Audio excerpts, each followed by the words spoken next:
રાખ્યું છે. Stem cell એટલે કે એવા સેલ્સ છે જે લોહી બનાવી શકે.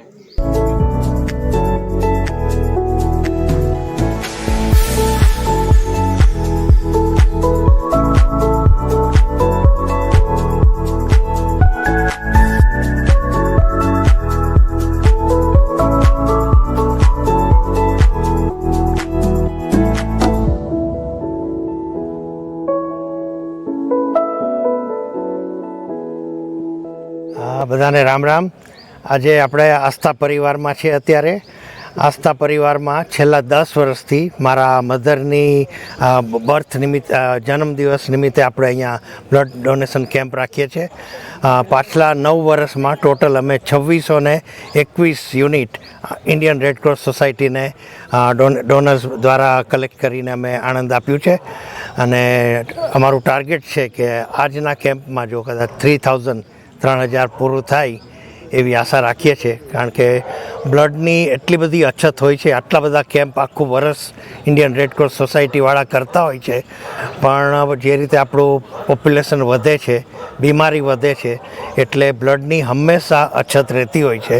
એટલે આખું વર્ષ કેમ્પો કરીએ છીએ ને અમે પણ 10 વર્ષથી સપોર્ટ કરીએ છીએ.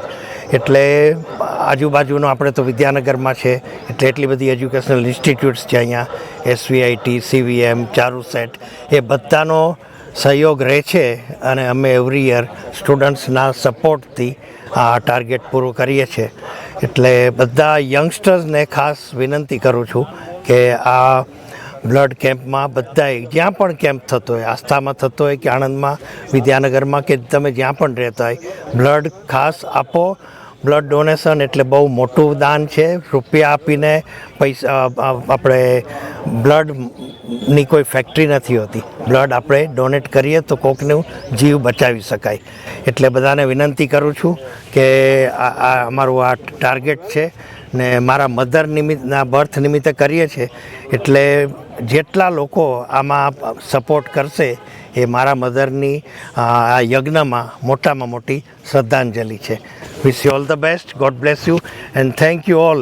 એવરી ટાઈમ આણંદનો મીડિયાનો એટલો બધો સપોર્ટ હોય છે. એટલે અમે 3-4 દિવસ પહેલાંથી આના વોટ્સએપ દ્વારા, મીડિયા દ્વારા અમે કેનવાસિંગ કરતા હોય છે. અને અમારો record every year day by day વધતો જાય છે. એના માટે ખાસ આણંદની આખી મીડિયા ટીમનો હું આભારી છું. Thank you very much. છેલ્લા 10 વર્ષથી 20 ડિસેમ્બરે અમારી બાની યાદમાં અમે બ્લડ ડોનેશન કેમ્પ ઓર્ગેનાઇઝ કરીએ છીએ આસ્થા બંગલો પર, અમારા ઘર આંગણે. છેલ્લા 10 વર્ષથી એવરી યર અમે એટલીસ્ટ 300 થી 350 units year on year Indian રેડક્રોસને ડોનેટ કરીએ છીએ. બ્લડ એક એવી વસ્તુ છે કે દુનિયામાં એટલી બધી અત્યારે ડેવલપમેન્ટ થાય છે. બધી વસ્તુઓ સિન્થેટિક, બોડી ઓર્ગન્સ બી સિન્થેટિક આવવા માંડ્યા છે. પણ બ્લડ એક એવી વસ્તુ છે કે જે ક્યારેય કદાચ સિન્થેટિક નહીં થાય. એ નેચરલી હ્યુમન બોડીમાં જ બનતું હોય છે. અને ત્યાંથી જ દેટ ઇઝ ઓનલી સોર્સ કે જ્યાંથી બ્લડ આપણને મળે છે. સો ડોનેટ બ્લડ કરવું બી બહુ હેલ્ધી વસ્તુ છે કે તમે દર 3 મહિને ડોનેટ કરી શકો છો બ્લડ. અને તમારા બોડી માટે be it is a very good thing, કે બહુ સારું કહેવાય, બહુ હેલ્ધી કહેવાય. જો તમે રેગ્યુલર બેઝિસ પર ડોનેટ કરતા હો તો ડોનેટ કરવું એક બહુ મોટું પુણ્ય તો છે જ, રાઈટ. એની સાથે સાથે બીજા ઘણા બેનિફિટ્સ બી તમારા શરીરને મળતા રહે છે ડોનેટ કરવાથી. સાથે સાથે આપણા આણંદને ઇન જનરલ કોઈ બી જગ્યાએ તમે જુઓ ને તો બ્લડની ઓલવેઝ અછત હોય છે. જેટલી રિક્વાયરમેન્ટ એવરી યર હોય છે. આપણે ક્યારે બી આપણાને ઇમરજન્સીમાં ક્યારે બી લોહીની જરૂર પડે ને, તો જ્યારે બ્લડ બેંકમાં જઈએ તો એ લોકો યુઝ્યુઅલી 1 યુનિટ એમનેમ આપી દેતા હોય છે. પણ જ્યારે તમારે મલ્ટિપલ યુનિટ્સની જરૂર પડે, 2-3, તો હંમેશા એ લોકો રિપ્લેસમેન્ટ માંગતા હોય છે. આ રિપ્લેસમેન્ટ માંગવાની જરૂર ક્યારે પડે કે જ્યારે ઇનફ કેમ્પ્સ અને ઇનફ ડોનેશન્સ સામેથી નેચરલી ના થતા હોય, ત્યારે હંમેશા સામે રિપ્લેસમેન્ટ માંગવાની જરૂર પડે.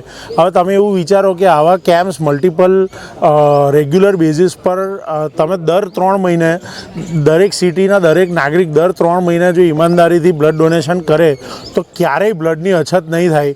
કોઈ બી માણસને ઇમરજન્સીમાં લોહીની જરૂર પડે તો તાત્કાલિક ધોરણે એ લોકોને કોઈ સામે એક્સપેક્ટેશન વગર લોહી આપવામાં આવશે અને એનાથી ઘણું સારું કામ થઈ શકશે. સો આઈ રિક્વેસ્ટ એવરીવન, મારી એક નમ્ર વિનંતી છે બધાને કે રેગ્યુલર બેઝિસ પર બ્લડ ડોનેટ કરતા રહો. દર 3 મહિને ભૂલ્યા વગર અચૂક કેલેન્ડરમાં સેવ કરી દો, દર 3 મહિને આપણે બ્લડ ડોનેટ કરીએ સામેથી આવીને અને બધાની મદદ કરીએ. Thank you.